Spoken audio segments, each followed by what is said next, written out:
So I've been wanting to film this video for a while now, basically since I've had Axel, who just turned 5 months. Kind of just been jotting down things as time goes along that were super eye-opening for me, things that people didn't tell me when I was pregnant or things that I hadn't heard about. You know, I went to YouTube and I went to blogs and I tried to do my research on all of the things, and I still never got any of these answers. So I feel like majority of this video is basically about breastfeeding and my breastfeeding journey and the things that I wish people told me before. I just wish that I had a little bit more of a real reality of how things were going to be breastfeeding. If you're thinking about breastfeeding, I'm not trying to scare you, or I'm not trying to say that breastfeeding is the only option or the best option. Everybody's family is different, and what works for someone might not work for somebody else. Some people are forced into some things and some people are unable to do certain things, and I just want everybody to be aware that there are so many different scenarios that nobody's story is going to be exactly the same. My plan was to breastfeed for a full year.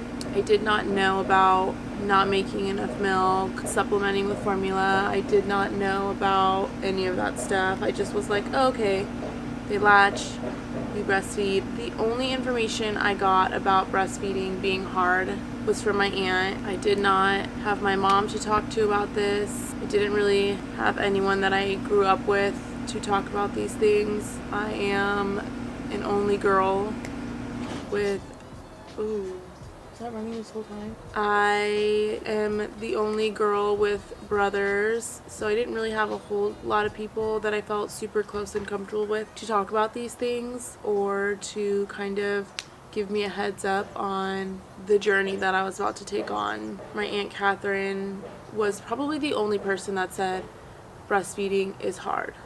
And I knew that not all babies latch, and from a friend of mine, she couldn't really produce milk, so she was unable to breastfeed, and that's kind of the only thing that I really knew about it. I went into the hospital just thinking like, all right, they're gonna give me the baby, whip it out, feed, and call it a day. Babies eat all day. All day. When I was in the hospital, Axel latched immediately. I did not have a hard time with getting him to latch, which I felt super thankful for. The nurses were like, oh my gosh, like he latched right away, like that's great. And I was like, oh great, like this is awesome. This is gonna be easy. Obviously it was a different, not super comfortable feeling. Also, which I did not know, when you're in the hospital, when you start breastfeeding, your body is still having like contractions. The second that your baby latches and it starts breastfeeding, you're getting these massive contractions. So you're holding this brand new itty bitty baby that is so fragile. You're literally having a contraction while trying to learn how to attach this thing to your boob and keep it there. Make sure their chin is lifted enough and make sure that they're actually getting milk and make sure the baby's not screaming in your face and doing all of these things. And you're not only having massive contractions that literally feel like the worst cramps you've ever had in your life, you're also healing, whether it's from a C-section or a natural vaginal delivery, which is what I did. I did have a first-degree tear with a brand new baby,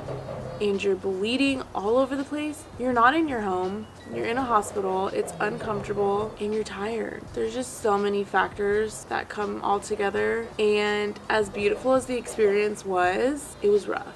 The first few times I breastfed, it was painful, but it wasn't horrible. It was painful for me, which I found out later because my son was born biting.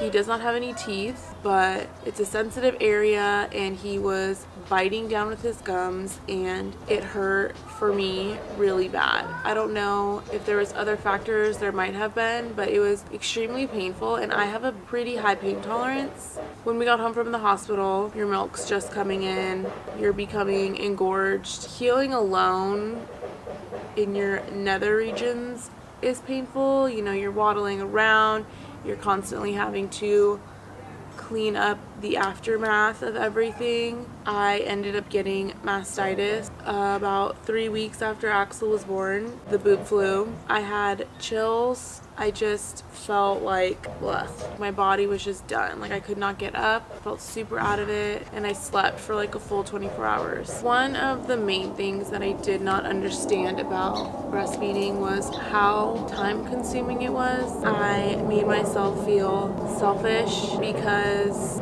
your whole world obviously changes when you have a baby, and just because you have a baby does not mean that you need to give yourself a hard time because of it. You're still you.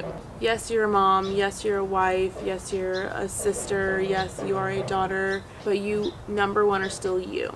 So you need to make sure that you are okay before anybody else is okay. It's like what they say when you're on an airplane, how you have to give yourself oxygen before you give someone else oxygen, like your child, because your child's not going to be okay if you're not okay. I think I had a really hard time with that side of things. Breastfeeding was so hard for me and so painful that I basically didn't want to be or hold or like cuddle on Axel because I was exhausted, I was hurting, I was in pain. It would be time for him to eat, and I dreaded having him with me because I knew that that meant it was time for him to feed. Does that make me a bad mom? No, it doesn't. But it was hard for me, and I felt a lot of guilt because I felt like this is so sad. This is supposed to be like the most beautiful moment in my life. I just had a baby. I'm supposed to be so happy, and every time I have to take the baby, I'm literally like cringing because I know that it's time for him to feed. Again, it is not like this for everyone. Some people have the most beautiful breastfeeding journeys and they love it and it works out great. It's not the mom's fault if it doesn't work out. It's not the baby's fault if it doesn't work out. Sometimes that's just how they are. I could tell that Brett had a hard time because he knew that I was hurting and I was in pain, and I could see that he felt so bad, and he would tell me like if there was something I could do, like I would do anything. Like I would take over the job if I could for you. When you bring the baby home from the hospital, you end up taking them back to the doctor between 3 and 5 days after they're born. We ended up getting a later appointment, so we were on the 5-day end.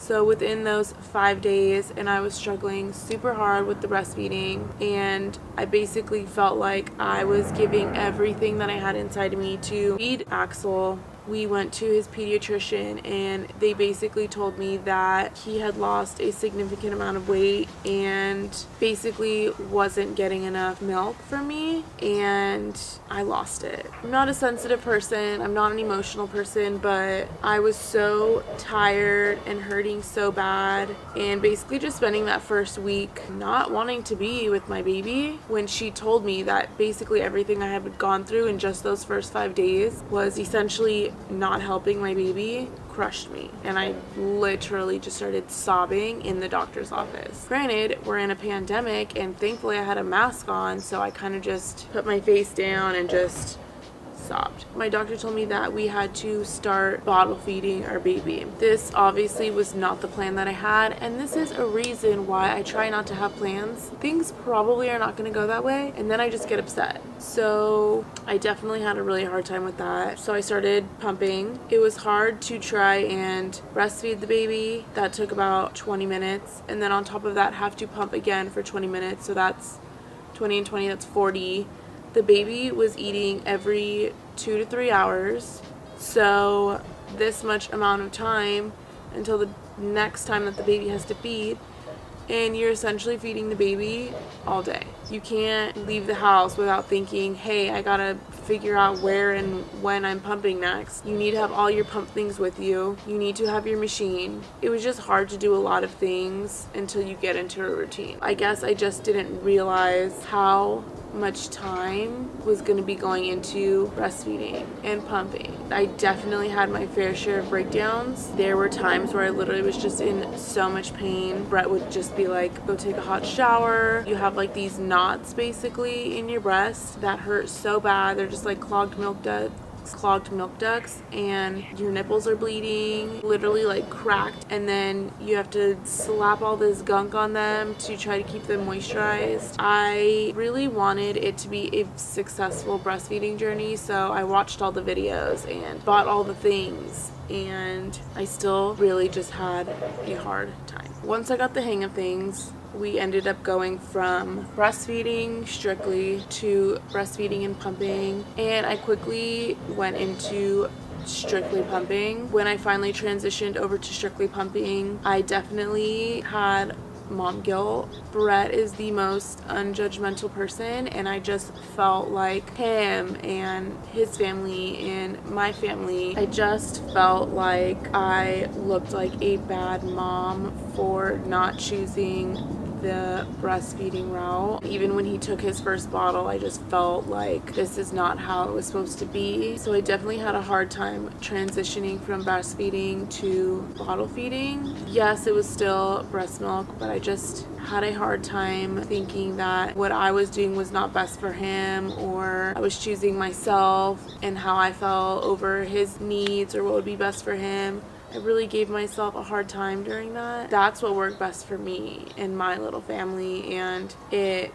definitely gave Brett some great bonding time with him. While I was pumping, Brett was feeding him with his bottle, and that's what worked for us. Every family has what works for them, and it's not always going to be the same. One way is no better than another way, and I don't see anything wrong with the way someone chooses to raise their baby as long as their baby's growing and their baby is happy and they are doing what works best for them to make their whole family happy and healthy. Whatever works for you works for you. Once Axel was about 3 months old, he obviously was increasing his intake of breast milk as he was growing, and I hit another point that I just didn't feel like I was enough. I could not supply enough milk for him. So we slowly started using the stashes of milk that I had stored up from the beginning. And I think that this is so important because we were really able to extend the amount of time that he was on just breast milk. So if you are planning on just keeping up with breast milk as long as possible, I highly suggest that you pump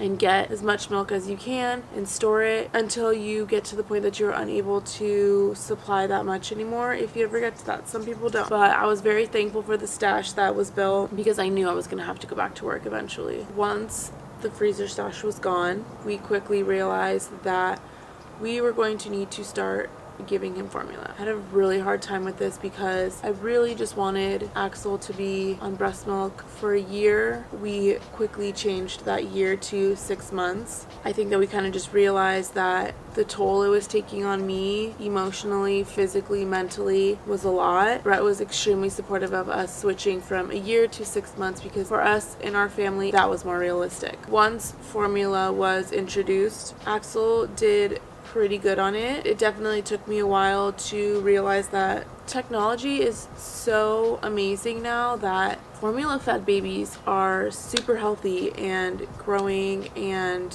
it was going to keep my baby happy and healthy and fed, and that's really all that matters. My baby is 5 months old now and he is happy and he is healthy. We are still doing part formula, part breast milk. I have put away a stash and we have done the math, and I am counting down the days until I can stop pumping. Honestly, as sad as it is that my son is not going to be having breast milk anymore, he's getting what he needs, and we are so close to the 6 month mark. I know that me just weaning off now, I was pumping 6 times and I went down to 5, and I'm just lowering it. I'm down to pumping just in the morning, at lunchtime, and at night before bed, and I'm already such a happier person. I think that me being a happier person makes time with my baby so much better, because if I'm in a bad mood, granted his cute little smile makes me happy, but if I'm in a great mood, like, I am so much more excited to play with him and bond with him and be able to spend these happy memories together. I am excited to close the chapter on my breastfeeding journey, and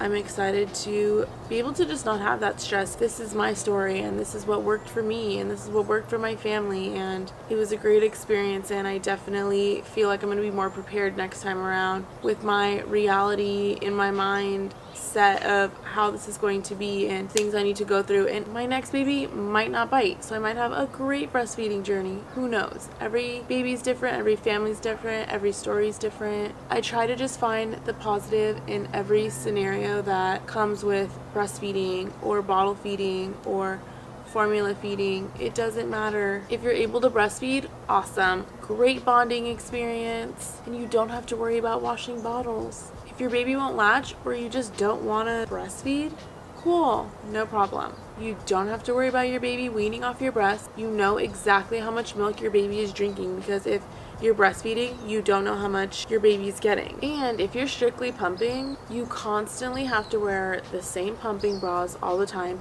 You have to pay attention to what you're wearing, because if you're pumping out in public, like, I have to take my dress like over my head, like how there's so many things you need to think about if you're doing that. There's no right or wrong way. So I just want to apologize for being a bad friend to all of my mom friends. I wish I was more supportive. I wish that I came over and let you take a nap. If you know a new mom and you are a friend or a daughter or a sister or an aunt that just had a baby, there are so many ways that you can help them. If you're comfortable and they are comfortable, ask to hold their baby. Listen, I hold my baby all day long. I don't want to hold my baby. Come take my baby, please. Just giving new parents a break from holding their baby all the time is so helpful. Like, my arms are constantly sore because I'm constantly holding my kid or juggling a million different things. I need to get the bottle ready. I need to do this. Like, offer to hold your friend's baby. If they say no, at least you offered. Also, if it is feeding time and the baby takes the bottle, offer to feed the baby. If you are comfortable with any of these things, ask. Babies drink like a bajillion bottles a day, and we have to do this all day, all the time. So if you're with someone, offer to feed the baby, because I had really bad mom guilt with asking anyone to do anything. In my head, it was like, no, this is my baby. Like, I feel like I have to do everything. Even if I wanted to ask, like, do you want to feed the baby? Like, I just felt like it was like a chore, or I was passing off my duty to someone else. Just ask to feed the baby. And one of the biggest things ever, especially for new parents, ask if they want a nap. This is huge, especially within those first couple weeks that a new baby is born. It's best if the baby has just been fed and changed, because then they're most likely ready to just fall back asleep. And if they have like a sleeper that they sleep in or a bassinet, have the bassinet be moved into an area that you can sit on the couch or just keep an eye on the baby, and then let the parents go sleep. So just support your friends. I promise they'll be so thankful for it. I really hope you guys like this video. Leave a comment below if you guys like the videos like this, or if you have any questions. I would love to hear them.